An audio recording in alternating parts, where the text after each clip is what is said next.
today. It's a red, white, support the blue flashback weekend. Flashing back to our favorite interviews with those that have put their lives on the line for their fellow citizens. The Hidden Killers Podcast.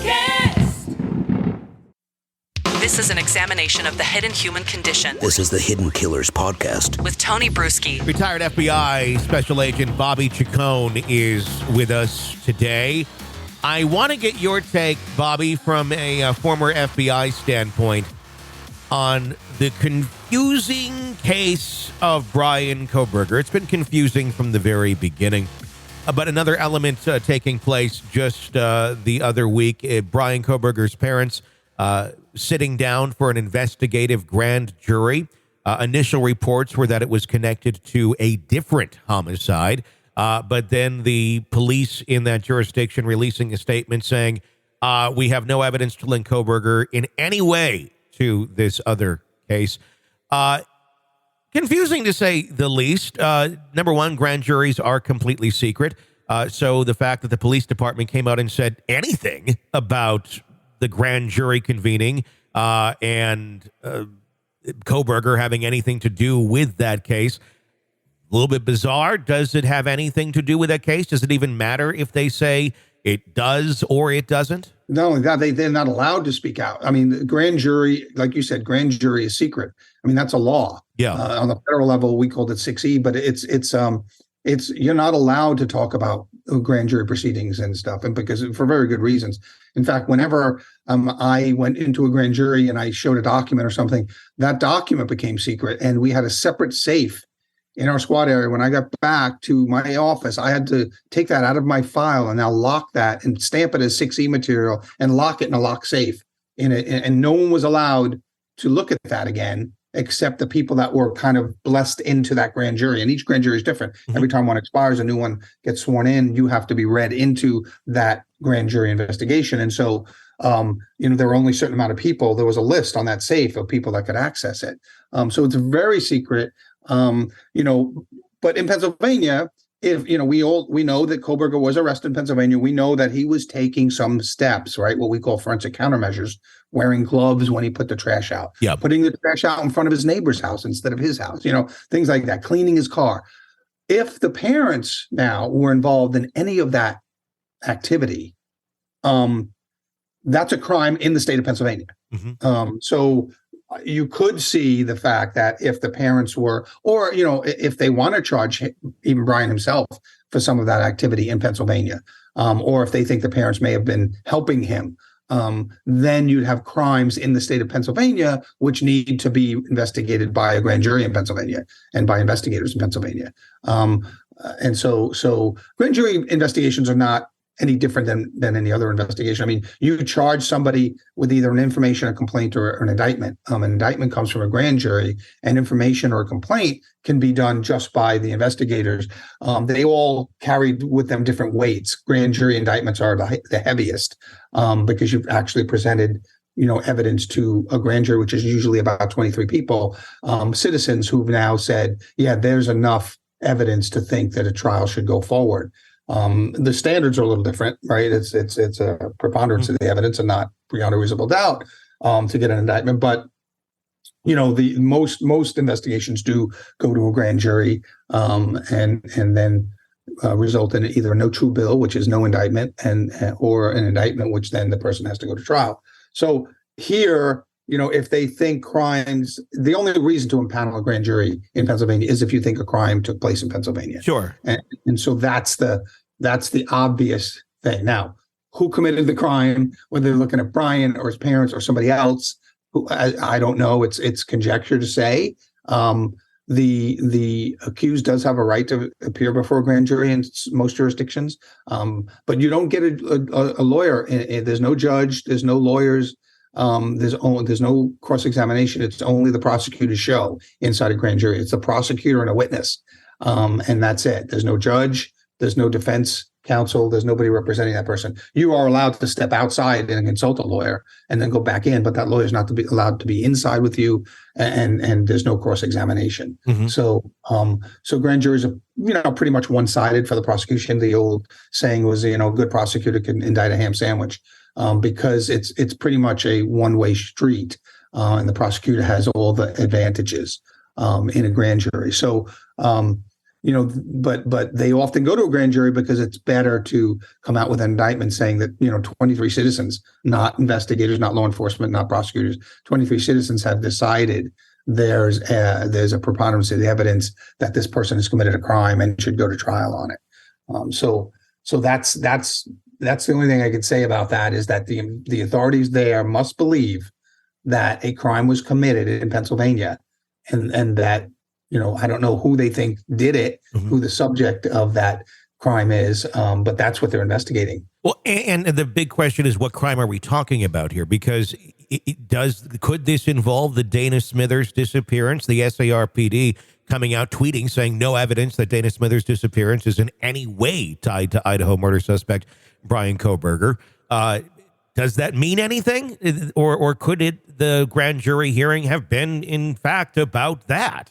That's a tough one. I mean, look, whenever anybody or an agency makes a pronouncement like that, you think they've kind of gone out on a limb. Yeah. Because later on, if it turns out not to be true, you've lost some public confidence, in yourself. So they must feel, hopefully they feel that that's the truth. Okay.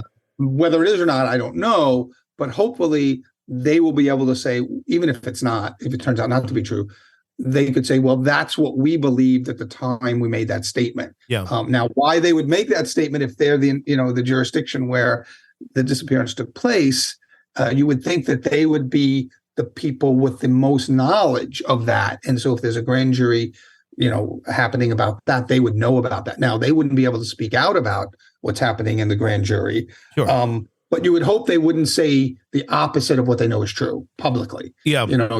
At that point, you just keep quiet about it and not make that kind of statement. I mean, we had that at the beginning of the Kohberger case, saying that we have no leads, no evidence, when in fact they had plenty. And I get it. Right. You don't want to disclose that. They were doing their job. They were doing the right thing. But it also shows that they're able to say almost anything they need to the public to keep them in the path that they want while they do their investigation. Totally understandable to most people.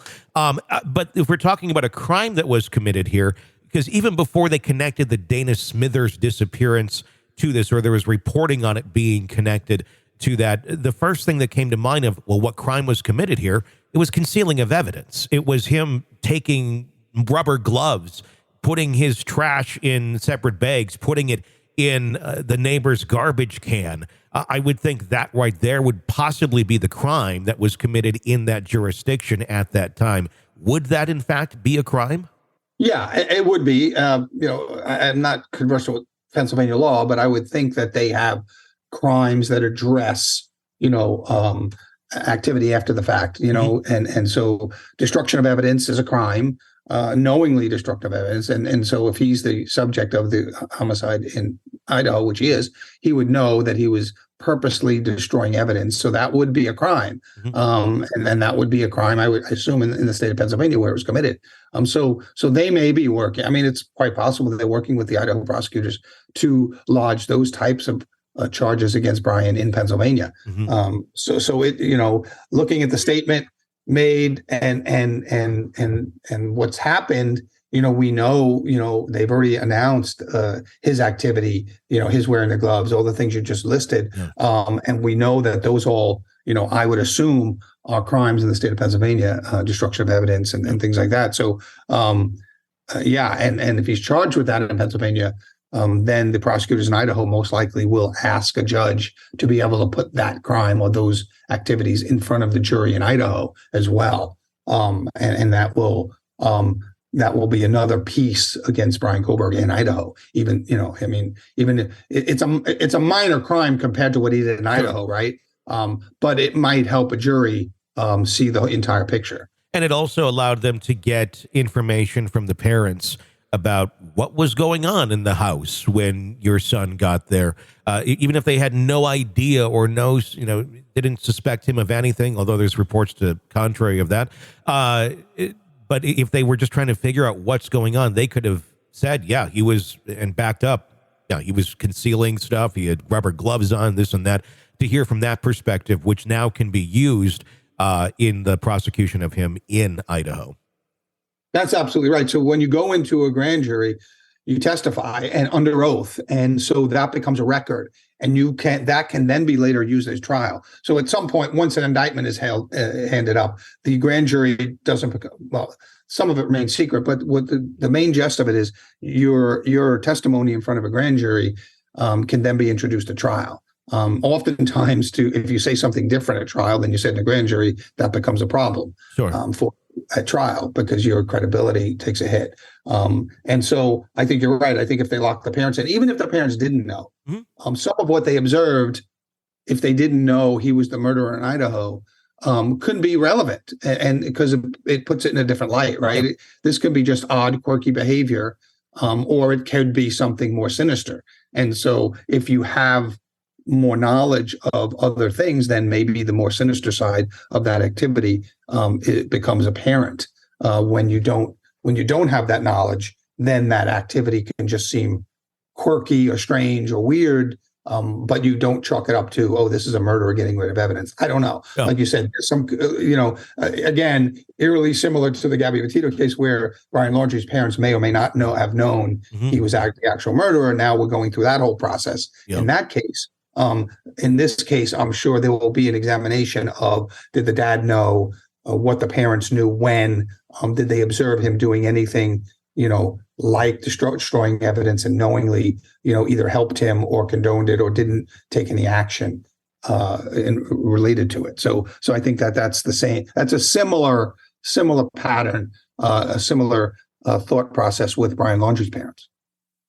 This is an examination of the hidden human condition. This is the Hidden Killers Podcast. The Hidden Killers Podcast. With Tony Brueski. Always a fascinating conversation with Bobby Chacon. Thank you so much for coming on, Bobby, retired FBI special agent. Hey, if you like this podcast and you'd like to listen to it with no commercials, sign up to be a supporter through Apple Podcast, a premium member.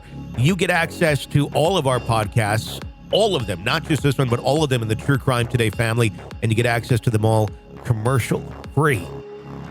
Worth checking out. If you binge a lot, you'll like that feature. Trust me. My name is Tony Brueski. Stay with us.